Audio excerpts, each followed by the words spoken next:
Welcome back.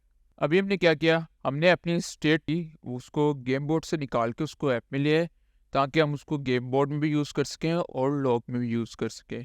So further अब हम आगे मूव करते हैं और आगे हम क्या देखते हैं कि आगे हमने जो हमारे पास यहाँ पे गेम टर्न की अरे है, जो हमारे पास स्टेट है जो गेम टर्न की, इस पे वर्क करना है। इस अरे को हम कैसे इस पे वर्क करेंगे, लाइक कि मैं यहाँ पे आता हूँ और यहाँ पे जहाँ पे हमारे पास गेम बोर्ड है, लाइक ये गेम बोर्ड के अंदर हमारे पास एक्टिव प्लेयर सिंबल का प्रोप है, जो पहले हम प्रोवाइड कर रहे थे अपने गेम बोर्ड को, और इसके थ्रू हम अपनी स्टेट को मैनेज कर रहे थे। मैं इसको कमेंट आउट कर देता हूँ। अब हम इसको यूज़ नहीं करेंगे। Instead of using active player symbol prop हम यहाँ पे करेंगे, हम यहाँ पे अपने गेम टर्न को यूज़ करेंगे। तो यहाँ पे मैं एक टर्न के नाम से प्रोप क्रिएट करता हूँ, जो कि हमारी टर्न्स को अपडेट करेगा, और उसके अंदर मैं अपनी स्टेट को यूज़ करता हूँ गेम टर्न।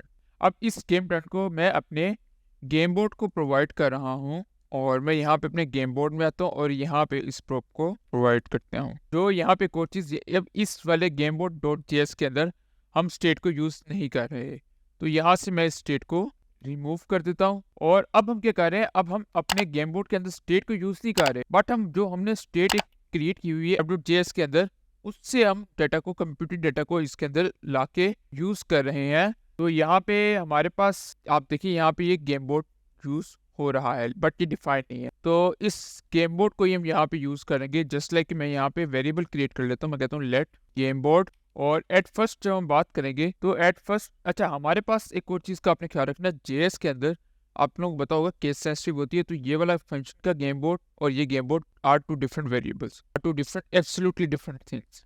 और वैसे भी वो एक फंक्शन है और ये एक वेरिएबल है। अच्छा, अब यहाँ पे जो मैं बात करता कि हमारे एट फर्स्ट इनिशियली जो हमारा गेम बोर्ड होगा वो क्या होगा, वो हमारे पास इनिशियल गेम बोर्ड होगा, वो एक एम्प्टी एरे होगी, उसके अंदर कुछ भी नहीं पड़ा होगा। तो यहाँ पे एट फर्स्ट जो हम कहते हैं कि हमारा गेम बोर्ड है वो है इनिशियल गेम बोर्ड, मीन्स एक एम्प्टी अरे है, एम्प्टी गेम बोर्ड है, उसके अंदर कुछ नहीं पड़ा हुआ। बट उसके बाद हम कहते हैं कि जैसे जैसे प्लेयर कोई टर्न करता है तो वो टर्न यहाँ पे अपडेट होता जाए। अब प्लेयर हमें क्या पता गेम हमारी 5 टर्न्स में ख़त्म हो रही है, 10 टर्न्स में, 9 टर्न्स में ख़त्म हो रही है, कितने टर्न्स पे हमारी गेम ख़त्म हो रही है, ये हमें नहीं पता। तो इस से केस में हम फॉर ऑफ लूप यहाँ पे यूज़ करेंगे।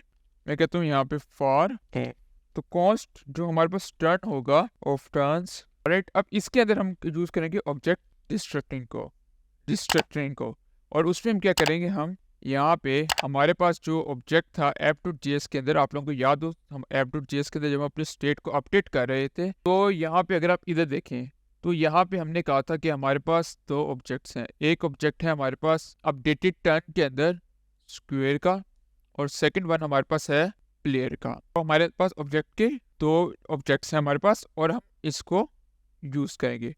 ऑलराइट, अब यहाँ पे इन दोनों को हम डिस्ट्रक्ट करके उसके अंदर लेके जा रहे हैं, और यहाँ पे ऑलराइट हम अपने गेम बोर्ड के अंदर आते हैं और यहाँ पे इसमें इन दोनों को करते हैं। तो मैं यहाँ लिखता हूँ स्क्वेयर, एंड सेकंड वन हमारे पास था प्लेयर, और इसको मैं कहता हूँ इक्वल टू टर्न, क्योंकि ये हमारे पास किस में आ रहे हैं, ये हमारे पास इस जो स्टेट के से आ रहे हैं, हमारी स्टेट थी उसके थ्रू आ रहे हैं। और ये हर ऑब्जेक्ट जो है, हर टर्न जो है, ये हर टर्न का स्क्वायर कौन से इंडेक्स पे है, मीन्स कि कौन से इंडेक्स में जाके कौन सा सिंबल लगाना है, ये हमारे पास आ रहा है।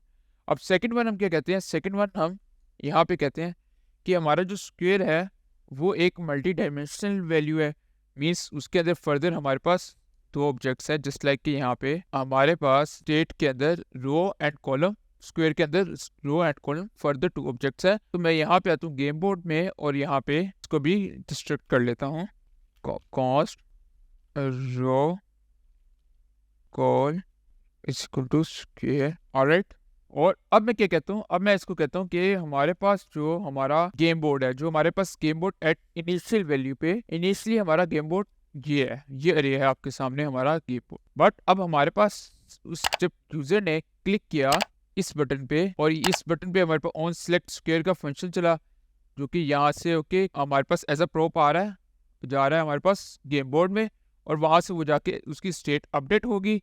यहाँ पे आके फंक्शन हैंडल सेलेक्ट स्क्वायर पे इसकी स्टेट हमारे पास अपडेट हुई। अपडेट होने के बाद हमारे पास आई वापस और यहाँ पे इधर आ गई। अब इधर हमारे पास जब ये आएगी तो इसके साथ हमारे पास उसको हम आगे देखते हैं। अभी आप इस यहाँ पे इसको देखें कि यहाँ पे हमारे पास जो गेम बोर्ड है एवरी टर्न पे जैसे ही फॉर लूप है ना, जितने टर्न्स हो रहे हैं उतने टाइम हमारी फॉर लूप रन हो रही है।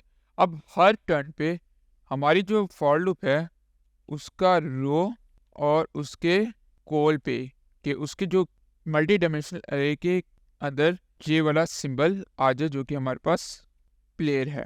मतलब प्लेयर का जो सिंबल होगा वो गेम बोर्ड के इस डायमेंशन में आ जाएगा। मीन्स कि अगर फॉर एग्जांपल वो मिड में करके क्लिक करता है, फर्स्ट प्लेयर एक्स है तो एक्स हमारा इस जगह पे आ जाएगा। किस तरह आएगा वो जो हमारे पास रो 1 कॉलम 1 में आ जाएगा। ऑलराइट, अब यहाँ पे हम बात करते हैं कि यहाँ पे हमारे पास ये तो आ गया, बट ये जो रो है और कॉलम है ये हमारे पास जस्ट लाइक कि अगर आप गेम बोर्ड में आए तो आप देखिए यहाँ पे हमारे पास इसको हम 2 पैरामीटर्स दे रहे हैं अपने हैंडल सेलेक्ट स्क्वायर को। एक रो इंडेक्स दे रहे हैं, एक कॉल इंडेक्स दे रहे हैं। ठीक, अब नीचे हम जब गेम बोर्ड में आते हैं तो यहाँ पे ये हम जो 2 फंक्शंस हैं वो किसको दे रहे हैं, वो हम दे रहे हैं हैंडल सेलेक्ट स्क्वायर को ऑन सेलेक्ट स्क्वायर के प्रोब के थ्रू। अब बेसिकली हमारे पास ऑन सेलेक्ट स्क्वायर के अंदर 2 पैरामीटर्स होने चाहिए जो हम जिसमें हम रो एट कॉलम उसको प्रोवाइड कर रहे हैं। उस बटन की जिस बटन पे क्लिक हो रहा है उसका एग्जैक्ट इंडेक्स हम प्रोवाइड कर रहे हैं। तो यहाँ पे हम अपने गेम बोर्ड के अंदर आते हैं और गेम बोर्ड में जहाँ पे ऑन क्लिक है यहाँ पे हमें इसको कॉल इंडेक्स और रो इंडेक्स भी प्रोवाइड करना है। एग्जैक्टली कौन से बटन पे क्लिक हो रहा है हमारे पास आना चाहिए। तो ये हम कैसे करते थे, ये हम करते थे एनोनिमस फंक्शन के थ्रू, और यहाँ पे हम आके इसको रो इंडेक्स और row index and col index provide कर दिया। नाउ अब अगर हम देखें अपने ब्राउज़र पे तो हमारा कुछ इस तरह का गेम वर्किंग में आ रही है। अब देखिए, अब यहाँ पे मैं क्लिक कर रहा हूँ, सिंबल चेंज नहीं हो रहा, बट अभी भी हमारे गेम प्रॉपर वे से वर्क नहीं कर रही। अब नेक्स्ट हम अपने लॉग पे वर्क करेंगे और आहिस्ता आहिस्ता हम अपनी गेम को प्रॉपर एक वे पे लेके चलेंगे कि हम इसको प्रॉपर हमारी गेम वर्क करेगी। तो मिलते हैं नेक्स्ट वीडियो में, तब तक के लिए खुदा हाफिज़।